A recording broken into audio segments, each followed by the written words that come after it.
గౌరవ సభ్యురాలు శ్రీమతి సవితా ఇంద్రారెడ్డి. ధన్యవాదాలు అధ్యక్ష. గౌరవ ముఖ్యమంత్రిగా ప్రవేశపెట్టిన డాక్టర్ మన్మోహన్ సింగ్ గారి సంతాప తీర్మానాన్ని బలపరుస్తున్నాను అధ్యక్ష. భరతమాత బిడ్డల్లో మన్మోహన్ సింగ్ గారు కూడా చాలా గొప్ప వ్యక్తి అధ్యక్ష. దేశం వారిని కోల్పోవడం అనేది అత్యంత బాధాకరం. ఆర్థిక విధానంలో తనకంటూ ఒక గట్టి ముద్ర వేశారు అధ్యక్ష. విమర్శల ప్రశంసలు కూడా అందుకున్నారు అధ్యక్ష. సుదీర్ఘకాలం రాజకీయాల్లో ఉండి ప్రజాసేవలో కొనసాగి మన్మోహన్ సింగ్ గారు అణగారిన ప్రజల సంక్షేమం తరఫునే పనిచేశారు అధ్యక్ష. అధ్యక్ష, చట్టాలు పథకాలు చాలా తీసుకొచ్చిన ప్రతి దాంట్లో కూడా ప్రజా సంక్షేమం దేశ అభివృద్ధి అనేది ప్రధానంగా భావించేవారు అధ్యక్ష. సమాచార హక్కు చట్టం కానివ్వండి, ఉపాధి హామీ చట్టం కానివ్వండి, విద్యా హక్కు చట్టం కానివ్వండి అధ్యక్ష. 2004లో జూలై 1 రోజు మహబూబ్ నగర్ జిల్లాలోని ధర్మాపూర్ గ్రామానికి వచ్చారు అధ్యక్ష. అప్పుడు మన్మోహన్ సింగ్ గారు గౌరవ ప్రధానమంత్రిగా ఆ రోజు రావడం జరిగింది అధ్యక్ష. ఉద్దేశం ఏంటంటే 2000 సంవత్సరం నుండి 2004 లోపల చాలామంది ఈ రాష్ట్రంలో రైతులు ఆత్మహత్య చేసుకున్న సందర్భంలో ఆనాటి ముఖ్యమంత్రి వైఎస్ రాజశేఖర రెడ్డి గారు ఆ కుటుంబాలందరికీ కూడా ఎక్స్గ్రేషియా ఇవ్వాలి అని నిర్ణయించుకొని ఆనాటి ప్రధానమంత్రిని అక్కడికి మహబూబ్ నగర్ ఇన్వైట్ చేయడం జరిగింది అధ్యక్ష.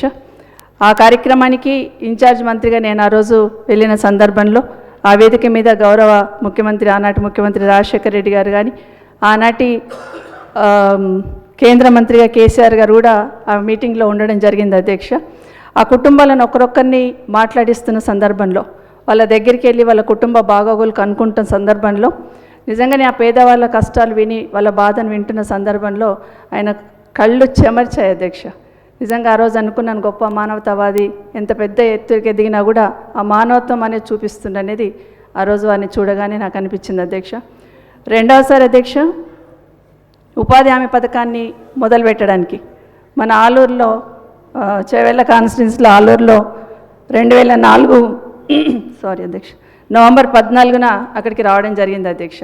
అక్కడికి వస్తున్నప్పుడు ఆ గ్రామస్తులతో కూడా మాట్లాడి ఆ పథకాన్ని స్టార్ట్ చేసినప్పుడు నిజంగా ఆయనలో ఒక తృప్తి అనేది కనిపించింది అధ్యక్ష. ఆ రోజు కూడా వైఎస్ రాజశేఖర రెడ్డి గారు కానీ జైపాల్ రెడ్డి గారు అక్కడ ఆ కార్యక్రమంలో మీరు కూడా ఉన్నారు అధ్యక్ష. అందరం అక్కడ చూస్తున్నాం అధ్యక్ష ఆయన. అదేవిధంగా మూడవసారి హైదరాబాద్ నగరానికి ఉన్న రింగ్ రోడ్ ఫౌండేషన్ స్టోన్ వేయడానికి రావడం జరిగింది అధ్యక్ష. ఈ విధంగా తక్కువ సమయంలో మన్మోహన్ సింగ్ గారి కార్యక్రమంలో నాకు పాల్గొనే అవకాశం దొరికింది అధ్యక్ష. నిజంగా ఒక రకంగా అలాంటి మహనీయుని స్మరించుకుంటున్న సందర్భంలో మొదటిసారి కార్యక్రమానికి అటెండ్ అయినప్పుడు అధ్యక్ష ఒక రకమైన టెన్షన్ పడ్డాను. ఇన్ఛార్జ్ మంత్రి అక్కడ ఏర్పాటు చేసినప్పుడు ఎక్కడ ఇబ్బంది కావద్దన్నప్పుడు ఒక టెన్షన్, ఉద్వేగం, దేశ ప్రధాని వస్తున్నారు కదా అనే కార్యక్రమంలో టెన్షన్ పడ్డాను అధ్యక్ష. కానీ వారిని చూసిన తర్వాత చూడగానే చేయైతే దండం పెట్టాలన్నంత ప్రశాంతంగా కనిపించున్నారు అధ్యక్ష. అదే కాకుండా మళ్ళీసారి కలిసినప్పుడు మళ్ళీ 2-3 సార్లు కలిసినప్పుడు కూడా ఒక ఆత్మీయత ఆయనలో కనిపించింది అధ్యక్ష. నిజంగా ఎప్పటికీ వారిని మర్చిపోను.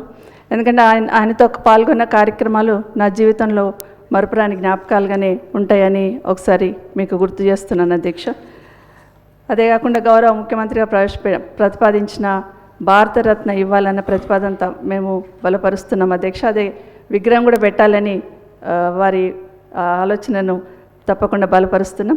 అదేవిధంగా హరీష్ రావు గారు మాట్లాడినట్టు స్కిల్ డెవలప్మెంట్ యూనివర్సిటీకి మన్మోహన్ సింగ్ గారి పేరును పెట్టాలని గౌరవ ముఖ్యమంత్రి గారిని ఈ వేదిక నుండి కోరుతున్నాను అధ్యక్ష. మన్మోహన్ సింగ్ గారి మాట్లాడినప్పుడల్లా పివి నరసింహారావు గారు తప్పకుండా గుర్తుకొస్తారు అధ్యక్ష. తెలంగాణ బిడ్డ పివి నరసింహారావు గారు చనిపోయినప్పుడు కూడా బాధపడ్డాం అధ్యక్ష. ఈరోజు మన్మోహన్ సింగ్ గారికి దక్కిన గౌరవం ఆ రోజు ఆయనకు దక్కలేదని కొంచెం బాధ అనిపిస్తుంది అధ్యక్ష. కేటీఆర్ గారు ప్రస్తావించినట్లు దేశ రాజధానిలో పివి నరసింహారావు గారి పేరు మీద మెమోరియల్ ఏర్పాటు చేయాలని ఈ సభ ద్వారా తీర్మానం చేయాలని కోరుతున్నాను అధ్యక్ష. మన్మోహన్ సింగ్ గారి మృతి పట్ల సంతాపాన్ని తెలియజేస్తూ వారి ఆత్మకు శాంతి చేకూరాలని వారి కుటుంబ సభ్యులకు నా ప్రగాఢ సానుభూతిని తెలియజేస్తున్నాను అధ్యక్ష.